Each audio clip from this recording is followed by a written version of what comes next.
Bonjour à tous, j'espère que vous allez bien. On se retrouve pour le brief du 12 juin 2024. On se fera un petit point Bitcoin, Ethereum. Vous avez choisi en commentaire d'analyser CKB aujourd'hui. C'est ce qu'on va analyser. Je remets du coup en jeu ADA contre Cake. C'est à vous de décider.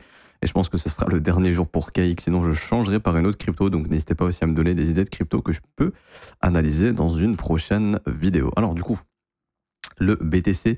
Avant de parler Bitcoin, on parle macro, on a des infos, des news échos assez importantes aujourd'hui. On a le CPI, le core CPI aux États-Unis. Donc ça va être les chiffres de l'inflation. Est-ce que l'inflation se réduit ou non, ou est-ce qu'elle continue de progresser? Ça nous permettra d'en savoir un petit peu plus sur la direction des taux d'intérêt qui peuvent être pris. Est-ce qu'on va les baisser? Est-ce qu'on va les laisser intacts? Il faut savoir que le marché a pricé à 99% de probabilité qu'on n'aura pas de baisse de taux. Ça, je vous le montre ici rapidement. Parce qu'on a également le FOMC aujourd'hui, donc Jérôme Powell va parler sur la décision des taux d'intérêt et le marché est en train de pricer 99,4% de probabilité de ne pas toucher aux taux d'intérêt. Si jamais il les touche, ce serait une grosse surprise et ça pourrait éventuellement être bullish pour les assets à risque et bearish pour le dollar. S'il ne les touche pas, c'est déjà pricé et donc le marché fera un petit peu son chemin. Il faut savoir que pendant les journées de news écho, le marché est assez volatile et peut bouger un peu dans tous les sens pour prendre les stops, liquider les gens, etc., etc. Il faut savoir que c'est un peu la jungle pendant les jours de news écho. Donc aujourd'hui 14h30 CPI et ensuite ce soir 20h FOMC pour savoir justement si on aura une hausse des taux ou non, et un petit peu le discours de Powell, est-ce qu'ils sont pessimistes, optimistes, etc., etc. Demain, core PPI, inscription au chômage, donc aussi une journée assez importante demain. Alors, ce qui se passe pendant les journées de news écho, comme je dis, c'est beaucoup de volatilité, on l'a vu avec le NFP vendredi, on en avait parlé.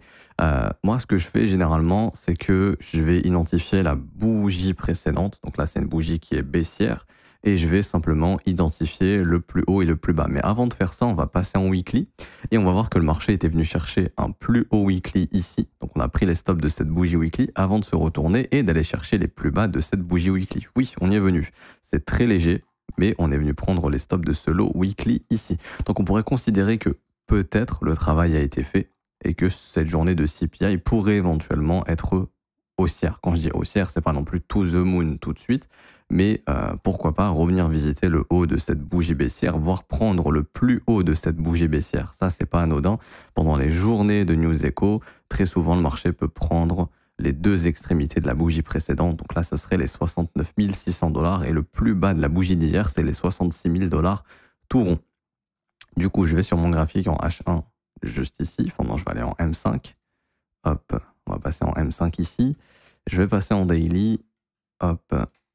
Et je vais tout simplement prendre la bougie daily d'hier, le plus haut, le plus bas. Voilà. J'ai mon range de la journée, très probablement. Je vais retirer tout ce qui est les hauts de session, etc. Voilà, comme ça on y verra un petit peu plus clair ici.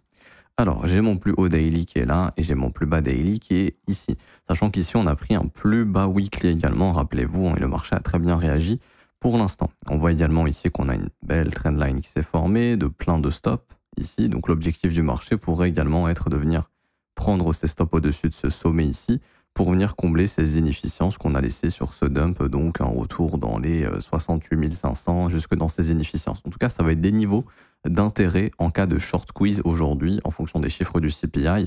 Après un mouvement baissier aussi intense, après un CPI, tu peux éventuellement squeeze un peu de vendeurs et puis après, voilà, si jamais tu veux faire une continuation baissière, tu l'as fait. Également, au niveau des points d'intérêt, moi, je vous invite à surveiller le plus haut de lundi. Donc carrément, imaginons que les chiffres du CPI sont très bons, on pourrait avoir un gros short squeeze comme ça qui viennent récupérer le plus haut de lundi. Et en fait, on donne tort aux traders de début de semaine. Ils ont raison, le flux il est baissier. C'est juste qu'on prend les stops de tous les traders de début de semaine. On revient au contact de ces niveaux que je vous avais indiqués juste ici, qui seront des gros niveaux résistants. Et ça m'étonnerait qu'on passe ça du premier coup. Et à ce moment-là, si jamais on fait ce gros short squeeze au niveau du CPI, je m'attendrai à ce que le prix vienne dans cette zone, donc toujours 70 500, 71 200. Et que par la suite, malheureusement, on ait éventuellement une poursuite baissière, car pour moi, ce lot weekly était un objectif. Donc on avait le lot de la semaine dernière, on avait le lot à 66 000 qui a été chassé juste ici, mais l'objectif pour moi théorique, vraiment, quand je regarde le prix du BTC, je vois une zone de prix à venir tester ici. Maintenant, ça ne veut pas dire qu'on va y venir, mais pour l'instant, c'est ce que je me dis toujours, que éventuellement 63 000, 64 500, ça nous appelle pour finir ce mouvement correctif et ensuite aller défoncer la TH. C'est un peu l'idée que je me fais du marché actuellement. Donc on peut très bien avoir fini le job ici, hein, parce qu'on pourrait considérer ça comme un range. Cette bougie weekly était un range. On avait le low, le high, on est venu prendre le sommet, on prend le low et hop, on repart, on va défoncer la TH. Mais d'un point de vue daily, c'est vrai qu'il nous manque une petite zone de prix ici dans les 63 000, 64 500. Donc c'est un peu compliqué pour l'instant de penser tout de suite bullish. C'est bien, les objectifs, certains ont été atteints. Peut-être qu'il nous manque une dernière zone. Comme je le dis, les journées de CPI, c'est pas les plus faciles, hein, ça risque d'être assez volatile, donc il faudra faire attention à ce niveau-là, et puis voir au niveau des résultats, et voir au niveau du discours de Powell, macroéconomiquement, si ça s'améliore, si ça s'empire, etc. etc. Petite parenthèse, je parle du dollar quand même, avant de parler de tout ça, c'est quand même l'outil le plus intéressant à analyser hein, quand vous voulez voir les marchés. Pour moi, le dollar est quand même assez bullish. Ce qu'il a fait ici m'invite à penser que le job a été fait sur ce flux baissier et que maintenant on devrait pumper sur le dollar. Donc si le dollar pump, c'est vrai que c'est compliqué, mais techniquement c'est bullish pour moi et fondamentalement c'est bullish également. Pourquoi? Parce que, je vous expliquerai les raisons techniques après, fondamentalement c'est bullish parce qu'on a la BCE qui a baissé ses taux d'intérêt. Donc l'écart de taux d'intérêt entre les États-Unis et l'Europe est en train de redevenir, d'être encore plus important du côté des États-Unis, ce qui veut dire que techniquement, c'est plus rémunérateur d'hold du dollar que de hold de l'euro. Donc tout naturellement, ça renforce le dollar et ça affaiblit l'euro. Donc c'est pour ça que si vous mettez euro-USD, l'euro USD, depuis que la BCE a baissé ses taux, c'est en train de dumper. Tout à fait normal. Plus tu montes les taux de ta monnaie, plus tu essayes de la renforcer, plus tu les baisses, moins tu la renforces. Donc ça, c'est la première des raisons. Ensuite, la deuxième raison, c'est que les chiffres du NFP sont très croissants aux États-Unis. Ça veut dire quoi? C'est-à-dire qu'on continue de créer beaucoup d'emplois. Donc ça va faire de la pression sur l'inflation. Donc ça va obliger la Fed à maintenir ses taux élevés. À part si elle pète un plomb et qu'aujourd'hui, Powell nous dit oui, moi je baisse les taux. Ce serait pas impossible, hein, il pourrait suivre l'Europe. Mais en tout cas, avec ces datas-là, ça me paraît très compliqué qu'il le fasse. Donc fondamentalement, bullish pour le dollar. Et maintenant, on passe à la partie technique. Alors bon, premièrement, j'en avais parlé, mais pour moi, ici, il y a quelque chose de très bullish qui avait été effectué. On en parlait autour des 101 points. J'en parlais également en juillet où il y avait des hedge funds qui disaient oui, non, on est short sur le dollar, ça va descendre et tout. Tout le monde ici parlait des BRICS sur la fin du dollar, sauf que pas du tout. Quand tu vois le taux de transaction, il y a encore 95% des transactions qui sont faites en dollars ou 93. Là, il y a oui, je vois, et je répondrai à ça, c'est assez intéressant dans les commentaires. Attention, l'Arabie Saoudite va arrêter de deal avec les États-Unis, c'est la fin du dollar, etc. Pas du tout. Si vous regardez les transactions de pétrole, c'est rien du tout en fait. Faut bien se rendre compte que sur cette terre, tu es obligé d'utiliser le dollar quasiment pour tous les deals internationaux. Donc ça, le jour où ça change, ok. Donc là, ok, il y a un changement un petit peu, oui, l'Arabie Saoudite qui va utiliser la monnaie locale, etc. Mais de une, leur monnaie locale, elle est indexée au dollar, donc ça c'est une blague. Et de deux, je sais même pas, mais le pourcentage est tellement faible que ça change rien. La première monnaie mondiale, elle restera le dollar encore, malgré que l'Arabie Saoudite ne passe plus en dollars. Donc, j'ai envie de dire, c'est beaucoup de FUD et le prix est bullish. Donc, généralement, quand il y a du FUD et que le prix monte, c'est plutôt positif pour continuer de le voir monter. Et comme je disais personnellement, j'étais assez bullish sur le fait qu'on avait ce range ici, qu'on est venu prendre les stops, déviation, réintégration, qu'on est revenu tester le support de la déviation. Et donc, pour moi, là, en théorie, l'objectif, c'est d'aller chercher ces niveaux sur le dollar index, les 107,05 points. Donc je suis sur les futures, mais c'est des points de référence. Cette zone également, ici les 107,89, mais c'est surtout cette zone d'inefficience ici qui est toujours ouverte, qui est vectorielle et qui est assez importante et que le marché, je pense, finira par combler. Donc ça me semble être la direction du prix pour ces prochains mois. Quand, j'en sais rien, mais ça me semble être l'objectif. Et court terme, quand je vois ce qui a été fait graphiquement ici, bon déjà vous avez le W weekly ici qui s'est confirmé, intéressant. On est revenu tester la ligne de coup, ça a été parfaitement maintenu. On est venu récupérer tous les stops de cette consolidation ici, dans cette zone d'inefficience. On a ici une pattern de retournement, c'est-à-dire que le marché est en train de casser la bougie la plus basse en prenant son plus haut.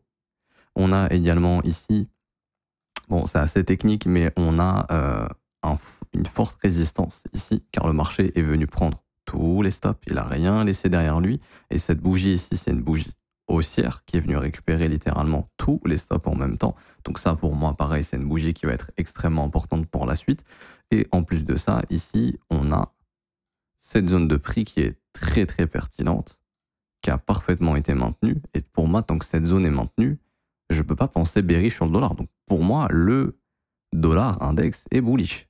clairement. Il est clairement bullish. Et je pense qu'au minimum, ça sera de ramener le prix au-dessus des 106,38. Mais je vois pas le marché s'arrêter là. Perso, l'objectif, c'est les 107,05. Donc je pense qu'on peut voir le dollar continuer de s'apprécier. Ça veut pas dire qu'aujourd'hui, le dollar peut pas retracer. Ok, on a des chiffres CPI et on peut très bien voir le dollar aujourd'hui qui a bien comblé le gap qu'il a laissé ici autour des 104,9. Ou le dollar qui vient éventuellement retravailler cette inefficience ici, vectorielle. C'est pas du tout impossible qu'aujourd'hui on ait un travail de cette zone. Mais en théorie, pour moi, une fois que cette zone sera retravaillée, je pense qu'on va s'attendre à une continuation haussière. En plus de ça, ici, on a quand même une bougie qui est assez importante. Juste là, on est en train de prendre cette bougie, c'est un niveau qui est assez important. Donc, pour moi, si le dollar index dump, dans le pire des cas, ça fera juste ça. Et ensuite, la direction est haussière. Donc ça, faut faire attention pour les assets à risque. Pour l'instant, le marché américain s'en fout. Le Nasdaq est beaucoup tiré par la performance d'Apple. Depuis qu'ils se sont mis dans l'IA, Apple a fait un nouvel ATH, là, in extremis. Donc le marché US se porte très bien, mais pour l'instant le marché crypto est un peu sous pression et moi je vois un dollar qui me semble avoir fini le job en fait. L'objectif c'était de venir prendre ces lots, ici, ça a été fait. C'était de venir combler cette zone d'inefficience, ça a été fait. Et donc là on rentre dans ce concept d'IRL, ERL, c'est-à-dire qu'ici vous avez une external range liquidity, c'est la liquidité externe au range, vous avez ici la liquidité externe au range, donc ce sont les deux extrémités de notre range ici, et on a ici ce qu'on appelle on avait sous ce lot de l'IRL. Et le concept, c'est que quand le marché a développé une ERL, il va se diriger vers de l'IRL qui a été sous cette mèche. L'IRL a été atteinte ici et l'objectif maintenant, c'est de ramener le prix à nouveau vers l'ERL, donc au-dessus des 106,46. Donc ce qui m'invite à penser que le dollar index est bullish. Et en plus de ça, en ayant tapé cette imbalance weekly, on reforme de l'imbalance daily. Donc là, il y en a plein qui vont trouver ces opportunités de longue sur le dollar, rentrer dans l'imbalance, invalider sous le lot et aller tirer ça plus haut, etc. Bon, là, au niveau du risque, perso, je suis pas du tout fan. Faudrait pouvoir optimiser, peut-être rentrer sur un seuil médian ou autre. Mais en tout cas, voilà, pour moi, le dollar me semble avoir fait le job et pour moi, la direction semble être haussière. Donc, vigilance à ce niveau-là. On a un dollar index quand même qui est assez bullish. Pour moi, c'est bullish. Il n'y a rien d'autre à dire, c'est bull. Et je pense que dans les prochaines semaines, prochains mois, on ira au-dessus des 107 points. À ce moment-là, à voir comment vont réagir les assets à risque cet été, mais ça pourrait nous indiquer encore de la consolidation éventuellement. Donc comme je dis, je suis pas bearish personnellement sur le Bitcoin. Je reste bullish, je pense que la TH est la direction. Pour moi, le job, il a été fait dans ce range, je l'ai déjà dit plein de fois. Ici, si vous voulez, c'était notre bougie de consolidation. On est venu prendre les lots, donc consolidation, manipulation, expansion. Ok. C'est juste que là, quand je vois en daily, je me dis que, bon, allez, peut-être un dernier petit stress là sous les 64 500, c'est peut-être ce qui nous attend éventuellement avant de retrouver de la force et d'aller revisiter l'ATH. On peut très bien se retourner ici, c'est vraiment pas impossible. On peut très bien aller chercher l'ATH également, c'est pas impossible du tout. Je veux dire, là on a des chiffres macro, donc quand tu as des chiffres macro, tu mets un petit peu en pause ce que tu vois et tu attends d'avoir les chiffres et tu attends de voir ce que fait le prix pour te recalibrer sur le marché et te dire ok, bon, maintenant ce qui est probable c'est ça, ou je vais spéculer sur ça. C'est vrai que là, bon, on attend tous les chiffres, on attend surtout la réaction du prix. Donc comme je vous disais, vous identifiez la dernière bougie daily, on peut chasser son plus haut, on peut aller chasser son plus bas, réintégrer pour tenter d'aller chasser le plus haut, ça c'est commun également. Donc surveillez bien ces extrémités. Et puis en H4, on est revenu tester une zone de prix importante, vous voyez, retest. Pour l'instant, ça tient toujours. Si on saute cette zone, je dirais, là, des 66 000, objectif, ce sera cette zone-là de relative equal low à 65 007, puis éventuellement celle sell-side liquidity à 64 567 $ dans cette zone ici, assez importante. Donc c'est la même zone que je vous ai montré en daily. J'ai pas plus de choses à dire sur le BTC, donc c'est déjà beaucoup de choses. ETH, enfin, il est venu chercher le bas du range. On en parlait, fallait venir chercher cette zone ici, les stops sous les 3524, c'est bon, c'est fait. On est venu chercher au nord, on a réintégré, on est venu chercher au sud, on a réintégré. Maintenant la question c'est est-ce que c'est bon? Enfin on va pouvoir former un bottom ici. Également cette zone d'inefficience qui est toujours ouverte à 100% me semble être toujours une direction pour le prix, très probablement. Donc là je reste dans l'optique de me dire que éventuellement, on peut bien réagir ici, on peut revenir combler ces inefficiences, il n'y a pas de souci, on a là 3600, il y en a là aussi 3760, etc. Mais ça me semble quand même être toujours une dernière baisse éventuellement pour venir chercher cette inefficience ici qui est ouverte à 100% et venir chercher ces niveaux de prix qui sont extrêmement intéressants. Pour moi, on a un gros cluster très bull ici. Ça m'étonnerait que ETH s'installe sous le rectangle bien dégueulasse que je viens de tracer en jaune. Mais grosso modo, la zone de prix, c'est 3320, 3120 $. Pour moi, le bottom sera dans cette tranche de prix. Donc, je suis bullish long terme sur Ethereum. Je pense clairement qu'on va aller au-dessus des 5-6 000 $ dans les prochains mois ou en 2025. Mais avant ça, je me dis que là, cette zone de prix va probablement être testée pour ensuite aller préparer cette prochaine phase haussière. Donc on n'est pas très loin éventuellement d'un bottom. C'est bien ce qui a été fait ici, mais peut-être que c'est pas suffisant. Peut-être qu'il nous manque un dernier dump avant de peut-être s'apprécier un petit peu plus. Et n'oubliez pas qu'on est sous la pression du dollar. Ça, faut continuer de se méfier un petit peu. Pas plus de choses à dire sur ETH. Et puis, on peut finir avec CKB. Alors, je le dis tout le temps, mais j'en parlais ici, il ne faut jamais acheter un marché quand il est vertical. Vous l'achetez toujours quand il est plat. C'est le meilleur moment pour se positionner. Je parle pour les investisseurs. Maintenant, ceux qui font du day trading ou du swing trading, vous avez des opportunités sur cette montée de prix. Mais on n'achète jamais quand c'est vertical. Du coup, pour éviter de faire cette connerie, si c'est vertical, vous prenez votre FIB, vous le prenez sur le point le plus bas que vous allez trouver. Donc là, en l'occurrence, c'est ici. Vous prenez votre plus haut. Et donc là, vous identifiez la zone 61,8, 78,6, ce qu'on appelle la zone de rechargement. Là, vous voyez qu'on est dedans. C'est-à-dire que ça vous aurait évité de FOMO tout là-haut. Là, vous savez qu'on commence à rentrer dans des zones professionnelles, ok, pour pouvoir investir si vous voulez investir dans ces CKB. Maintenant, techniquement, je vais essayer de vous donner quelques tips pour essayer de localiser au mieux votre point d'entrée. Premièrement, on a ce lot ici qui pour moi va être déclenché. Ça n'a pas déjà été fait, ça a déjà été fait, donc c'est bon. Donc tout ce qui se passe sous ce lot, ça peut éventuellement être intéressant. C'est un plus bas mensuel également. On a également ici une zone d'inefficience mensuelle vectorielle, donc il y a de grosses probabilités que ce soit comblé, pas totalement, je vous rassure, on n'est pas obligé d'aller à 0,05, on n'est pas obligé de combler toute cette inefficience ici, ok. Mais ça reste une zone de prix. Ça reste une zone assez large et il faudrait attendre qu'un bottom s'y développe. Je vois également qu'on avait ce swing high ici, que le marché est en train de travailler. On pourrait voir ça jusqu'au corps. Donc là, ça va être une zone intéressante de travail pour le prix. 0,012, 0,014. Faudra voir si un bottom peut se former au niveau de cette zone de prix. Je vois pas nécessairement quelque chose d'hyper intéressant. Allez, si je fais un effort, je pourrais me baser sur cette bougie éventuellement. Là, pourquoi pas. Ça intervient un petit peu tard. Bon, je la mets vraiment entre parenthèses. Peut-être ça peut être une zone daily, je vais vérifier. Vraiment ici, j'essaie de faire un effort pour trouver la zone, mais j'accentue un petit peu ce que je devrais pas nécessairement faire. Allez, je vais la prendre en point de repère. Je pourrais pas la considérer pour un setup personnel, je pense, mais allez, je peux la prendre en considération. Cette zone risque d'être assez intéressante, la zone des 0,013, 0,010. Donc ça peut être une zone de travail pour développer un bottom. Ce qu'il va falloir faire, c'est sous ce lot mensuel, ici. Hop. Ça va être d'attendre en daily, éventuellement, de retrouver des signes de force. Tout simplement. Donc là, par exemple, des signes de force, c'est quoi? Ça peut être éventuellement un changement dans la structure du prix. C'est-à-dire que le dernier sommet descendant, on le saute et ensuite on essaie de reformer des creux ascendants et de repartir dans l'autre sens. Ça, éventuellement, ça peut être quelque chose de pas mal. Par exemple, ok. Sinon, en dehors de ça, honnêtement, je vois pas grand-chose pour l'instant. Je vois un marché qui est quand même plutôt toujours baissier. Je vois un marché qui continue de me faire des patterns baissières. Donc pour l'instant, j'ai bien l'impression que la direction me semble toujours être baissière. Mais on a atteint des niveaux de prix qui sont intéressants. Donc là, je ne serais pas étonné qu'on soit proche d'un bottom et qu'il va falloir dessiner ce bottom. Si jamais ce bottom n'arrive pas à se dessiner dans toute cette zone que je viens de vous indiquer, à ce moment-là, malheureusement, le marché ira push sous cette zone de consolidation ici, et donc là ça commence à faire bas, mais ça sera sous les 0,095. Donc si on n'arrive pas à bottom dans cette zone, on poussera jusqu'à cette zone de prix et il reste des inefficiences à combler. Donc à ce moment-là, en fait on serait direction combler toutes les inefficiences. Il y a également un point qui est intéressant, c'est le seuil médian de cette inefficience juste ici. Hop, tac. Donc là c'est au niveau des 0,098. Donc ça aussi c'est un niveau qui peut être intéressant à garder en mémoire, donc ça serait peut-être légèrement sous cette consolidation ici, sous ce dernier lot, pour venir récupérer les stops, et là éventuellement on pourrait développer un bottom. Donc c'est encore trop tôt pour parler de bottom sur CKB. Moi, ça me semble encore un peu baissier. Certes, on arrive dans des zones intéressantes, mais je peux pas vous dire oui, ça va bottom.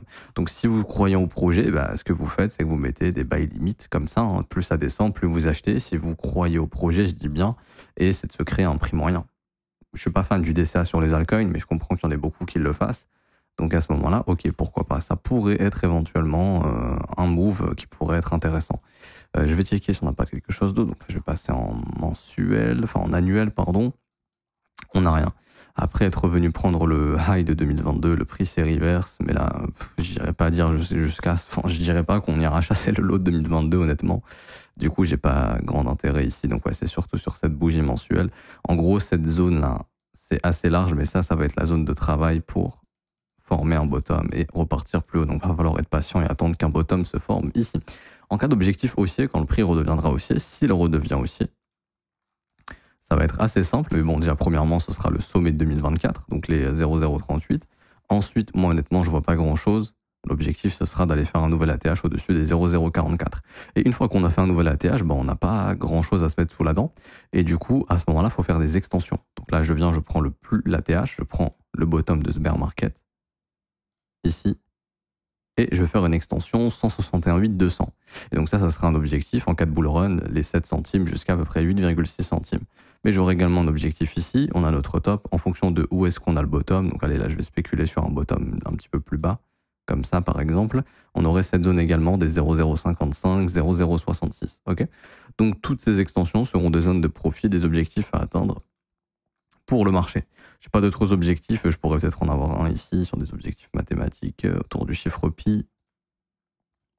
3,14 ça a été atteint, 5,0628 c'est généralement la zone que le marché va déclencher après une grosse sortie de range. On y est venu, on s'est reverse, donc j'ai plus d'objectifs aussi ici sur la sortie de cette consolidation.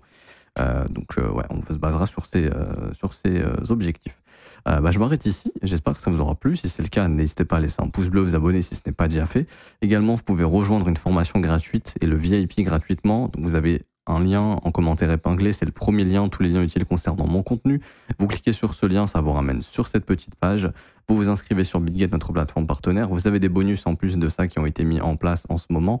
Une fois que c'est fait, vous allez pouvoir justement cliquer sur le formulaire juste ici. Vous le remplissez, vous cliquez sur obtenir gratuitement, ça vous prend 1 minute, mail identifiant BitGet, vous cliquez sur recevoir gratuitement et vous aurez l'accès à la formation. Pour ceux qui veulent rejoindre le VIP gratuitement, je vous ai fait une vidéo comment rejoindre le VIP gratuitement. Vous allez avoir des vidéos exclusives, un échange dans le Discord, des démonstrations de setup et on va vous former gratuitement au trading. Il n'y a absolument rien à payer. Tout ça, ça se passe sur ce tutoriel et ça se passera aussi sur le formulaire. Et pour ceux qui veulent rejoindre l'école et se former à mes côtés tous les matins en direct et en plus de ça avoir une formation de 19 h, ça se passe dans l'école, c'est un abonnement qui est payant, ça commence à partir de 49 € par mois, c'est sans engagement. Vous avez aussi les offres 3, 6 et 12 mois qui sont moins chères. Vous pouvez nous rejoindre, n'hésitez pas. Donc moi je vais couper ce brief et je vais continuer avec les élèves dans quelques minutes. Bonne journée à tous, n'hésitez pas à nous rejoindre, on se retrouve demain. Ciao ciao.